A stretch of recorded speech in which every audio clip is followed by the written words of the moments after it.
Welcome to interpersonal communication.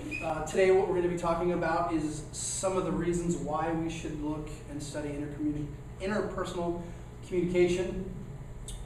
We are also going to look at the definition of what interpersonal communication is. I'm going to break down the different parts of said definition.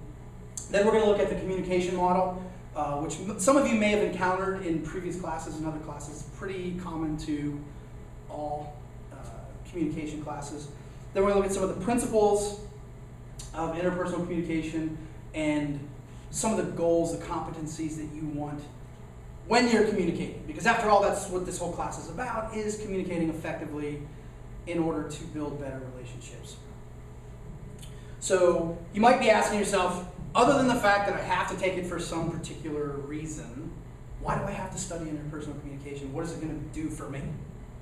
Well, how many of you have ever had to take a geography class that you're like, why am I taking this class? I will never ever use geography in my daily life, right? Or biology. How many of you are going to be scientists where you need biology?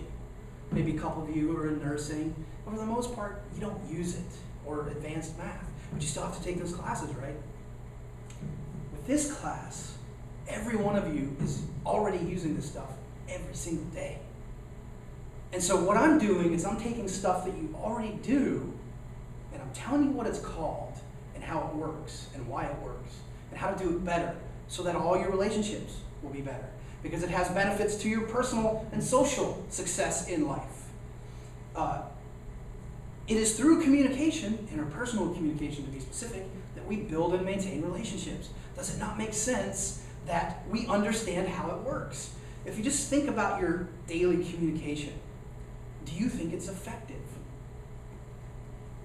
I'm going to probably go out on a limb and say it's not as effective as it could be. And that's because we don't really think a lot about communication. It just happens, right? We're born, we don't have hearing issues, we don't have vocal issues, so we think we can communicate. And the truth of the matter is, as a culture, we don't communicate very effectively. And so learning how to do it properly is going to make you succeed in your personal relationships. You know, this isn't just like, this is your family, this could be like sexual relationships, any kind of relationship is going to improve through learning the things that we're going to talk about in this class. Now this first chapter, it's got little bits and pieces of different things that we go into far greater depth in the course of the semester. But suffice it to say that it's all about making relationships stronger, because now you know what to do and what not to do. So when you communicate better, you're going to be a better listener. So your relationships are going to be better, because we are terrible listeners. And so when you know how to listen effectively, and you know how to deal with conflict management effectively, and you know how to overlook perception issues and nonverbal issues, you're just going to be better. It's just kind of common sense. It's also going to help you better your professional lives. You know, many of you don't have a professional life yet. Many of you are probably high school students. Many of you are just in college full time. You've never had a real job. But I will tell you this, companies lose millions, if not more, every year because of a lack of communication effectiveness. Because people don't listen effectively, people don't express themselves effectively. You know, you're sitting there, you're at your desk, you're doing some work, your boss comes to you and says, hey Johnson, I want you to do this thing for me. And you're like, okay boss. That's it, that's the whole exchange. So you spend 3 weeks and countless hours, you come in early, you stay late, you come in on the weekends, and you spend all this hours working on this project that costs the company thousands of dollars because you're being paid, they're paying for the electricity for you to be there, all this other crap goes into it, and then what happens? You'd say, hey boss, here it is. And he looks at it and says, that's not what I wanted, Johnson. Now who's to blame there? Who do you think's to blame? Is it the boss? Or is it the person who was the listener? Or is it both? It's both, right? Because the boss didn't express themselves. They didn't know how to verbally explain what they were trying to talk about. Again, we take a lot of this stuff for granted. And so they didn't properly express themselves. But it's also the listener's fault. Because they were so nervous, or they were so focused on other things, they didn't stop to say, what the hell does he really want? All they really got was a basic idea and when it was due. They didn't ask questions. They didn't say, well, what do you mean by this? How do you want this? right? And so learning this stuff, hopefully, you can start to apply it to those situations. And I've had students, countless students come to me and say, wow, like after the second or third class, they come up to me and say, wow, I'm already using it. I'm already more focused on it. And that's excellent. So when you can do this, your jobs are going to be better. You're going to get better promotions. You're going to get better, raises and things because you're going to be able to express yourself. Why don't people get raises and promotions? Because they don't know how to ask for them. They don't know how to go about saying, hey, I do all this stuff for you. I deserve a raise. I deserve a promotion. Learning how to communicate effectively is going to make you more confident in your ability to tell them, hey, I deserve more money. It's going to help you get better jobs. Why? Because you can go in and you can say, at the interview, you can say exactly what you need to say. I know a lot of HR people, and they say people are terrible interviewers. They don't know how to communicate. You ask them a question, and their answer is yes or no. That's not what they're looking for. A lot of times the questions that they ask at interviews don't really have a right answer. They want to see how you respond.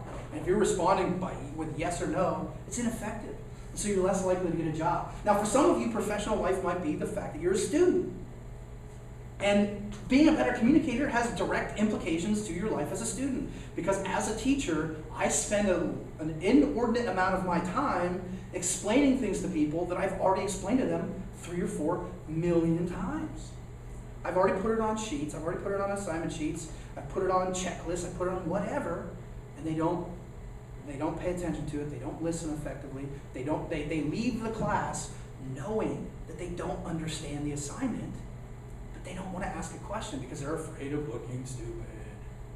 It's okay to not know something, but for some reason we get in our heads that we can't look like we don't know what we're talking about. So we'd rather leave the class not knowing what's actually due and turn something in, and then they get mad at me because I give them a bad grade.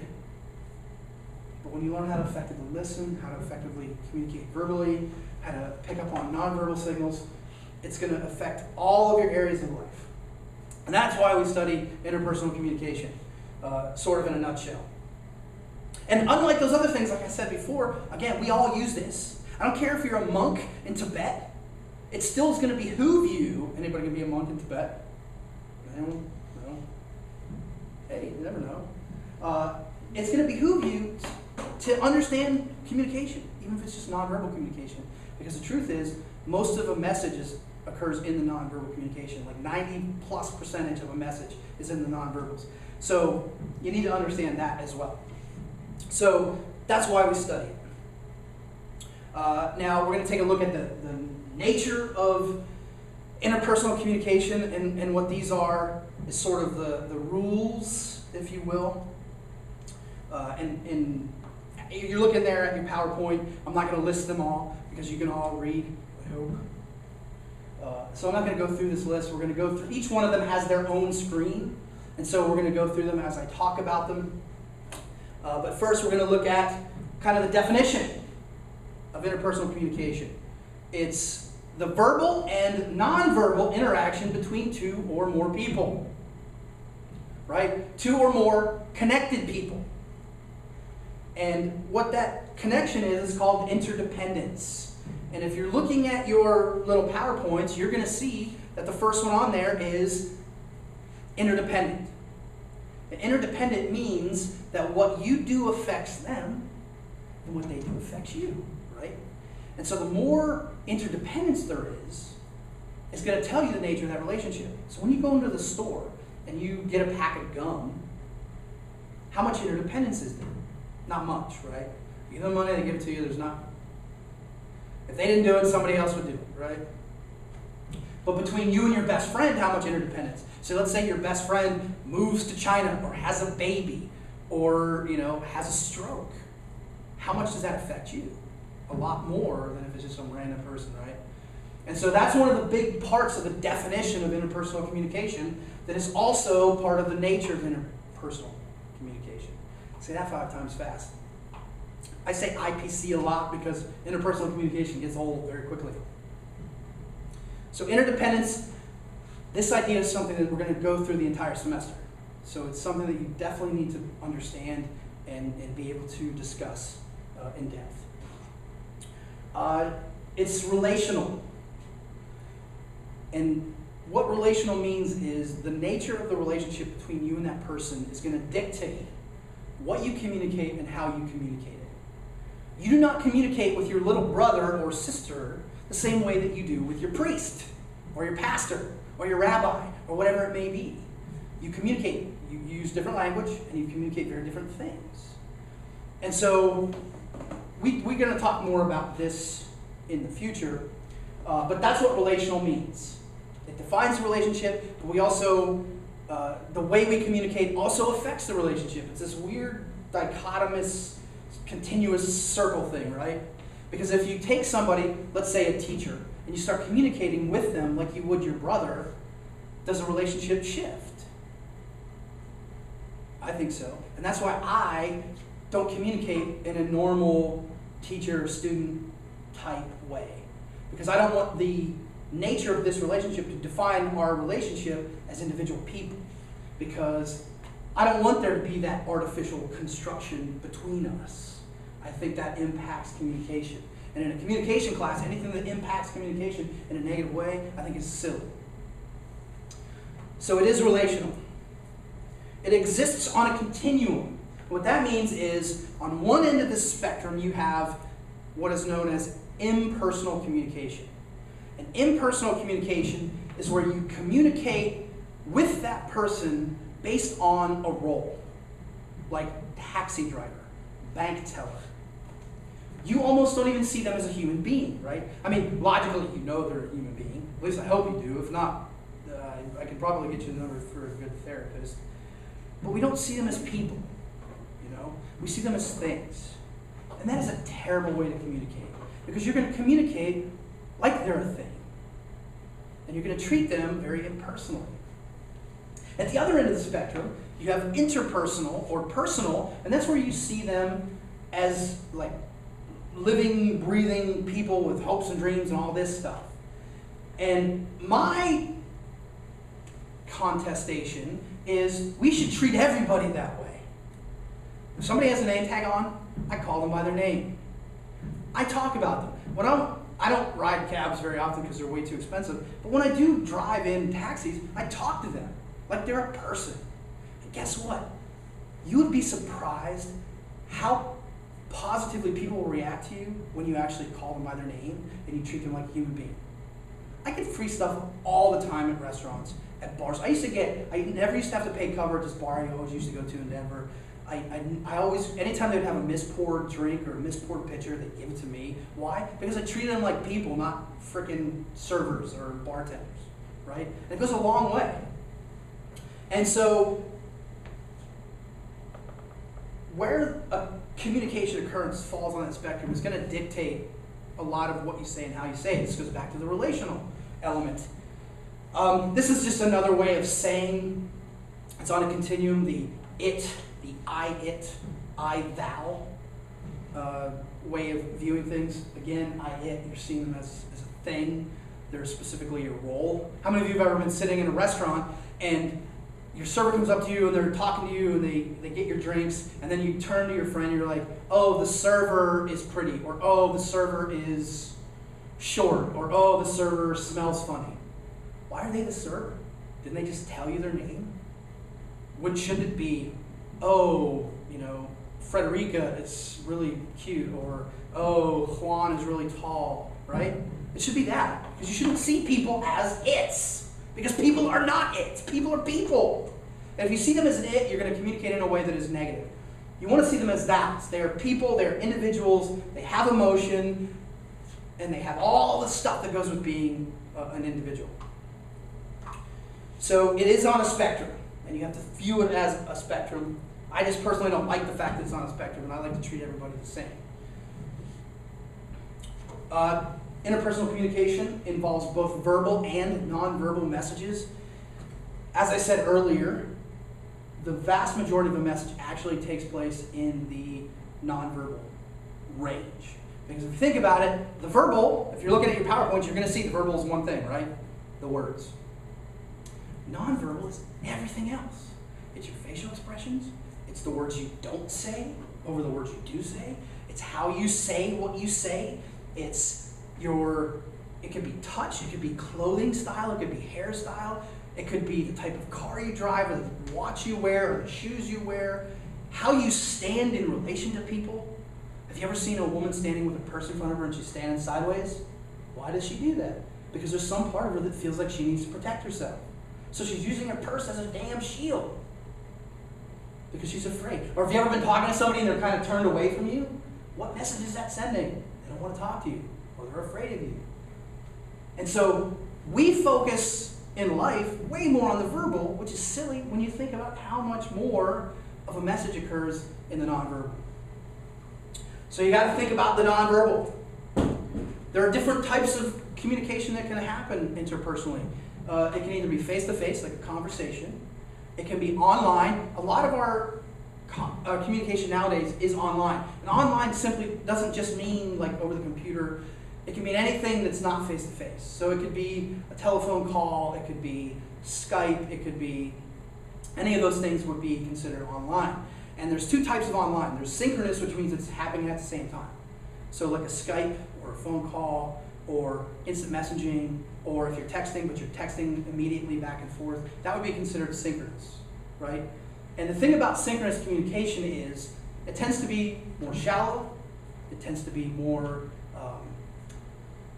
less intense. Why? Because you don't have time to think about it. You're just responding and you don't want to say the wrong thing.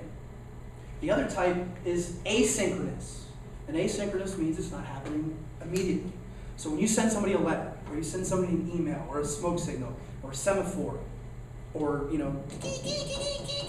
Morse code, whatever, you're not getting an immediate response. So the receiver, the listener, has time to process that thought, think about what they want to say, and then respond, which means they tend to be a little bit more